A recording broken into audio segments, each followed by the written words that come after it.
שלום, שמי נעמי, ואני אעביר לכם שיעור בנושא של בניית מולקולות בעזרת תוכנת PET. לפני הפעילות נעשה חזרה על יסודות, הטבלה המחזורית ועל מולקולות, ואז נעבור לדף העבודה. אז מה זה יסוד? יסוד זה חומר שמורכב מחלקיקים אטומיים מסוג אחד בלבד. לא ניתן להרכיב יסוד מחומרים אחרים, ולא ניתן לפרק אותו או לשנות אותו ליסוד אחר בתהליכים כימיים. היסודות נבדלים זה מזה במספר הפרוטונים שבגרעין. מספר זה הוא גם המספר האטומי.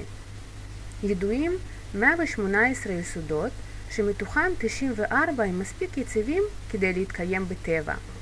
בהתאם למספר הפרוטונים ולתכונות ניתן לסדר את היסודות בטבלה שנקראת הטבלה המחזורית. כך נראית הטבלה.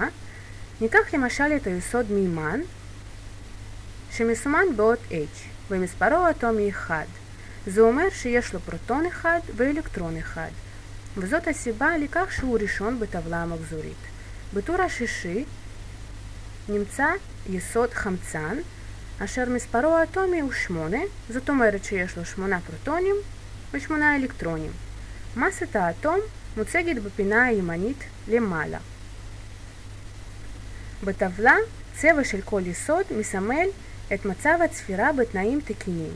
צבע כחול מסמל גזים, אדום נוזלים ושחור מסמל מוצקים. היסודות בכל טור יכולים ליצור מספר קשרים שונה. כך למשל, כל היסודות שבטור הראשון יכולים לייצר קשר אחד, בטור השני 2 קשרים, בטור השלישי 3 קשרים, ובטור הרביעי 4 קשרים, שזה מספר הקשרים המקסימלי. החל מטור החמישי מספר הקשרים יורד, ובטור החמישי היסודות יכולים לעשות רק 3 קשרים, בשישי 2 ובשביעי 1. הטור השמיני מכיל את הגזים האציליים שהם בכלל לא עושים קשרים. אז מהי מולקולה? מולקולה מורכבת מלפחות 2 אטומים שמחוברים בקשר כימי. ניתן לתאר מולקולה על ידי נוסחה אמפירית שמתארת את יחס האטומים שמרכיבים את המולקולה.